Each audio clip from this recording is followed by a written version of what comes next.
Hey friend, I've heard many clients say while they're in the middle of experiencing the excitement of weight loss, increased energy, and a newfound love for cooking, that they're afraid of losing all the progress they've made.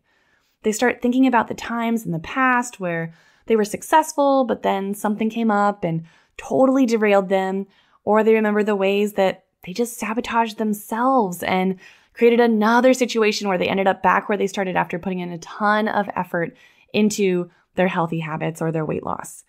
Right now, I've actually got quite a few former clients who have rejoined me in my newest course, the Healthy Weight Loss Academy. So cute. They really missed the community and just wanted a refresher. And it was so awesome. On one of our first calls, it honestly just blessed me so much to hear them share the habits and perspective that they are still holding on to and have maintained since working with them.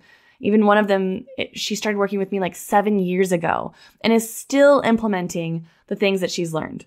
And I tell you that to encourage you and to get you excited, because in today's episode, I'm going to be sharing the top 5 things that I believe kill momentum and derail progress when you're establishing healthy habits. And these are the same things that I gave to my clients and give to my clients when I'm encouraging them to create healthy habits that last. Do you find yourself struggling to consistently implement healthy habits? Do you lack energy, confidence, and motivation because of stress, overwhelm, and shame for having not gotten it together by now? Friend, there is hope and grace for your health. Hey, I'm Robin Ryan McDonald, host of the Vision Driven Health Podcast. I'm a follower of Jesus, a wife, a mama of 2, and a seminarian turned health coach. And I'm so excited that you're here. I found myself in my early 20s captive to cravings and convenience, 20 pounds heavier, super tired, with a face full of acne. I could not figure out how to maintain healthy habits until I discovered the power of aligning my choices with God's vision.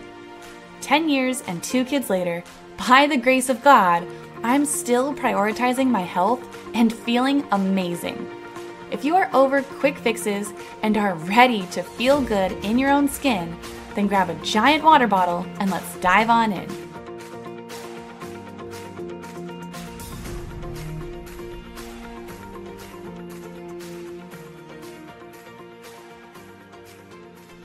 When I look back at the times of my life when I've made the most progress on any kinds of goals, there's something that was consistent in what I was doing in each of those seasons. It's something that honestly, when I'm not making as much progress and feeling off the rails and discouraged, that I think, does that really make a difference? Do you want to know what that one thing was? It was spending time intentionally looking at my calendar, reviewing my habits from the previous week, and planning out what I was going to do the next. There's just something about being intentional and taking time to look at what's going on and to reflect about it. It's when I'm running around in response to everything, trying to put out fires here and there, feeling overwhelmed, that I feel like I'm incapable of actually juggling all that I have going on, let alone implementing healthy habits. And I really want you to have all the tools you need to get organized, to be intentional, and to make a healthy lifestyle a reality. A friend of mine, a super good friend who is the queen of intentionality and time management and systems, she is joining me and putting together an incredible bundle called The Intentional and Healthy Woman, based on feedback we received from Christian women like you wanting to stop feeling so spread thin and unable to make healthy habits that last. You can get on the wait list for when this resource is coming live, which is later this month, by going to visiondrivenhealth.com/intentional.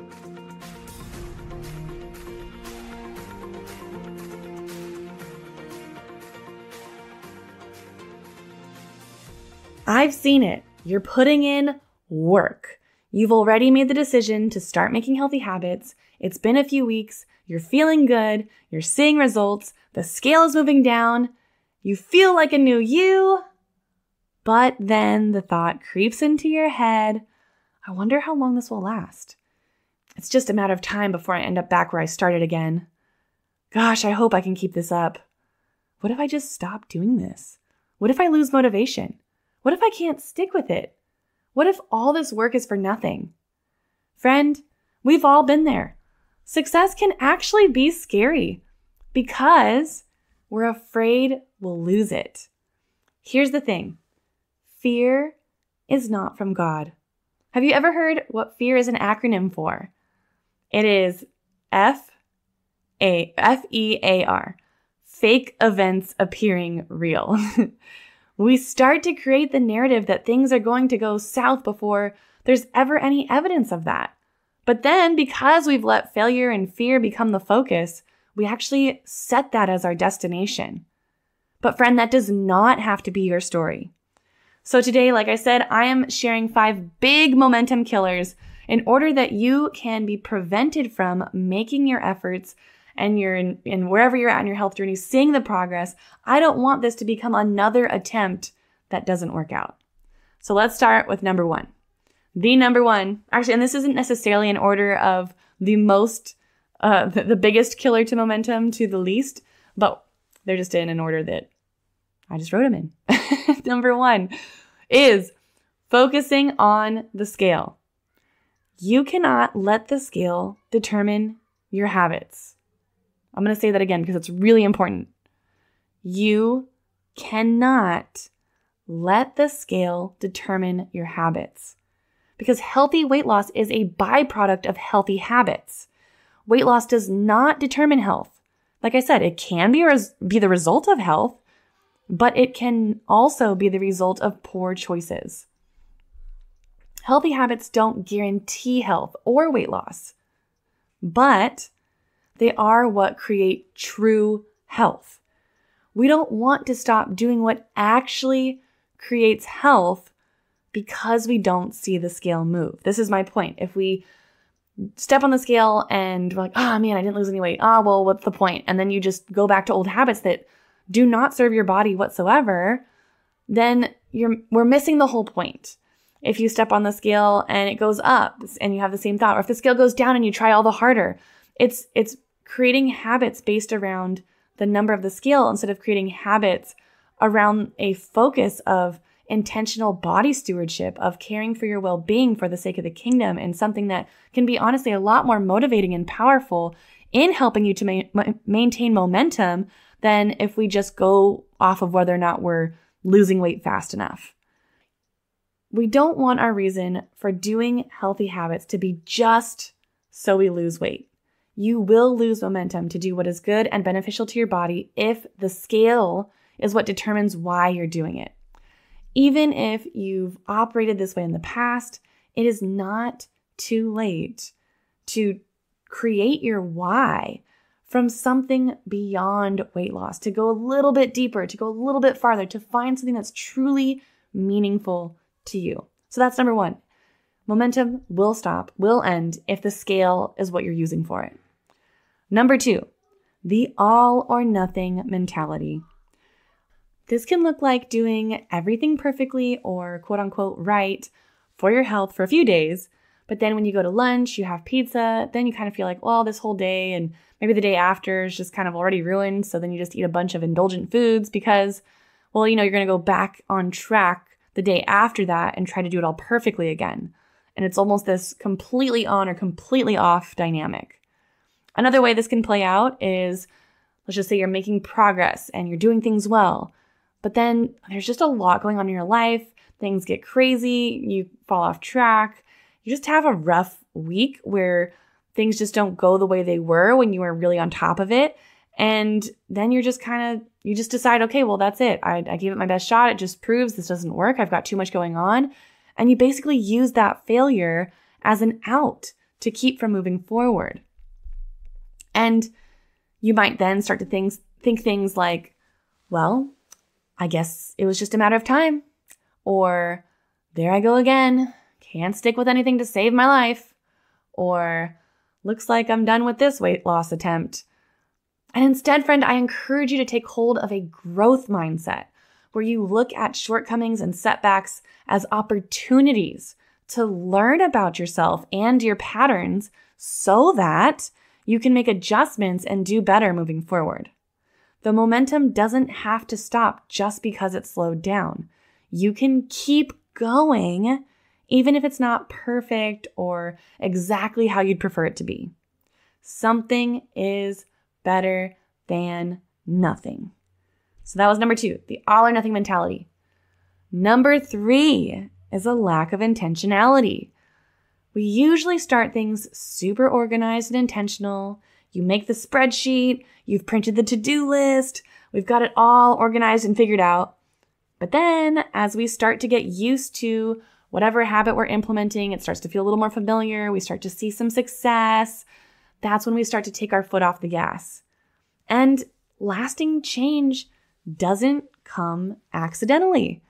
We have to continue to be intentional, whether that's being intentional with planning your week for meals and workouts, or being intentional with how you start and end your day, being intentional with reminding yourself of your vision and making choices aligned with those goals. All of those are things we need to consistently and continually do if we are serious about wanting to create a healthy lifestyle that lasts.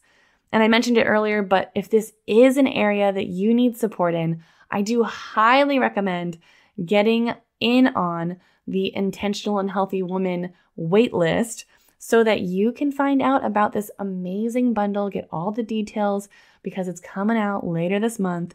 But I really cannot say enough about this intentionality factor. I've tried the just do things by the seat of your pants method, if it can be called a method, and it just leaves me stressed. And I think sometimes we can get stressed and overwhelmed at the idea of being organized and being intentional.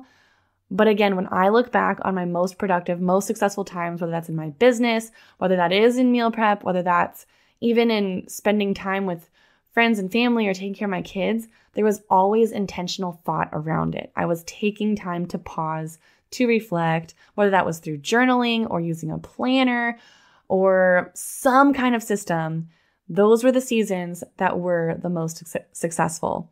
And so if you're in a place where you are having that momentum, things are going well, whatever intentional things you have in place, routines you have in place, keep doing them. Make sure that you do not stop doing them. They are what has helped you have the results that you've gotten, and it's so important for you to continue implementing those. And you might need to adjust the way you're being intentional. You might find that using the printed out to-do list isn't as effective as creating something on your phone. Or you might find that, there's you like using a paper planner versus using the calendar in your phone or whatever. But at the end of the day, you still want to make sure that you're taking the time to look at your week, to review your intentions, to put those things in place. Because if you don't, then life is happening to you instead of you choosing how you can show up and live the life that you feel called to do. So that was number 3, having a lack of intentionality. Number 4, fear of failure and fear of success. I think this one is really common for killing motivation, in part because fear of success is also kind of the fear of failure in disguise, because usually people aren't just straight up afraid of success. That's actually what we all are trying to accomplish. It's the fear of actually succeeding, but then having it all crumble beneath you or fall from underneath you. And I know I did touch on this a little bit already, but I just want to provide you with a verse to chew on. Proverbs 3:5 says, "Trust in the Lord with all your heart and lean not on your own understanding." Friend, it is from our own understanding that we create these negative scenarios that haven't even happened. In the same way, we can trust God to protect our kids, to provide for our needs, and to be with us in hard times. You can trust in God for not just your health, because I think there's a trust in God for our health of like, yeah, God's going to take care of me. I'm going to make it. There's this like broad understanding of that. But I encourage you to consider trusting God with your healthy habits. Specifically, you can trust Him to give you the grace to make choices that support your body. You can trust Him to keep you on a path that you're establishing that is actually supporting your body and is actually getting you to where you want to be. You don't have to fear failing or hitting your goal and losing it. You can choose to trust God every step of the way and lean into Him to keep you on the path that He created you for. It's a path of freedom. It's a path of body stewardship where you're stewarding what God has given you and having hope for your health. And I do want to make a quick comment about body stewardship. I recently have had some very dear people in my life who have been struggling with very, very hard health issues. And I've in the past when you ask someone like, oh, how are you doing? And they're like, I'm breathing. And in the past I've been like, well, yeah, like that's basic. Like of course we're expecting to breathe, or of course we're expecting, or someone will say I'm vertical and pumping air, like I'm standing, like I'm able to move or whatever. And it sounded so minimal, just like, is that the baseline of gratitude we're having? Is like, I mean, there's so much more. But now I feel I'm in such a different place where I'm like, wow, we take for granted that we have cognition, that we have the ability to move around, to walk, to do so many things that some people don't actually have the luxury of because they're going through hard times, because they have different health ailments. And, if you're struggling with something in your health that can be supported or reversed or remedied by implementing some simple healthy habits, I do encourage you to consider what you have to be grateful for and what your body is literally physically capable of. You can stand in a kitchen and cook a meal. Not everybody can do that. You can go for a walk. You can go lift weights. There's some things that feel so basic that are actually a massive resource and opportunity for you that I just really want to encourage you to take hold of, especially if you find yourself in a place of having momentum and you're, concerned about losing that momentum. I say, recognize how far you've come, recognize what's available to you, and use that as further motivation to stay the course. Okay. So that was number 4, having fear of failure and fear of success, and a tangent on body stewardship. Number 5, killer for momentum, is not having support. We are not meant to do this alone. I say it often because I think there's a lot of you who try to do it solo. I honestly think I'm naturally more of a try and figure it out and do it myself kind of a person, but I'm also so grateful that God has brought a lot of support where I have recognized the power of support in my business, in my own health, in my faith journey. And it's truly been a game changer, whether that's, small groups or focus groups or coaching programs. In this day and age, there are just so many resources out there for support, hands-on community, people-to-people kinds of support. And I really do strongly encourage you to find somewhere you can get plugged in to where you're able to have support and accountability. And of course, I would love it if you chose to join me and the other Jesus-loving ladies who want to create sustainable, healthy lifestyles in my free Facebook group, which you can join at visiondrivenhealth.com/group. But friend, whether it's with me or another form, I just know that without community, without support, these endeavors that we go after, it's tough times. And sometimes it's still tough times, but tough times are much easier when you have support. So to recap, the 5 things that kill momentum when you want your weight loss to last a lifetime are: number 1, focusing on the scale.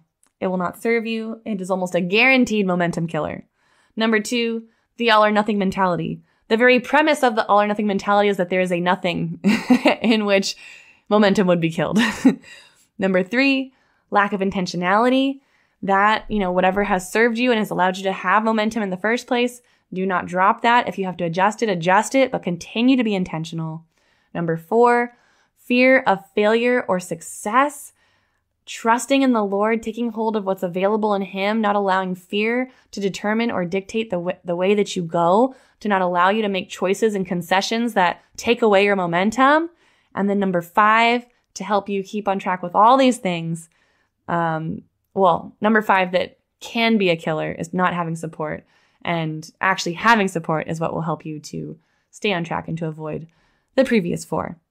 And ultimately, if you are not actively inviting God into the process, there is a high probability you'll find yourself without momentum. And more importantly, you will be distracted and looking away from the vision that you actually need to stay the course. Healthy habits are not just about the weight loss, but about stewarding our bodies for the sake of the kingdom. When you find yourself struggling to stick with it, come back to the why, the vision that you have committed to. As always, I'd love to hear your questions, your thoughts, your feedback.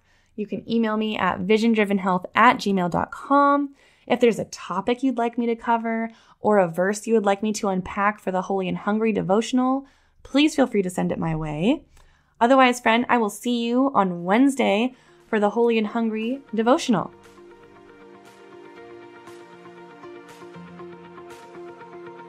Thank you so much for listening to the Vision Driven Health podcast today. I hope this episode inspired you, supported you, and blessed you in some way. If it did, it would mean the world if you would leave a 5-star written review on Apple Podcasts and share this episode on your social media. The more reviews and shares this gets, the more people can be blessed and encouraged in creating a Jesus-centered, sustainable, healthy lifestyle. If you want to hang with me and other Jesus-loving ladies who are creating healthy habits that last, be sure to join my free Facebook group, the Made Well Mastermind. Use the link in the show notes to join. Be blessed with hope, joy, and health. I'll see you next week.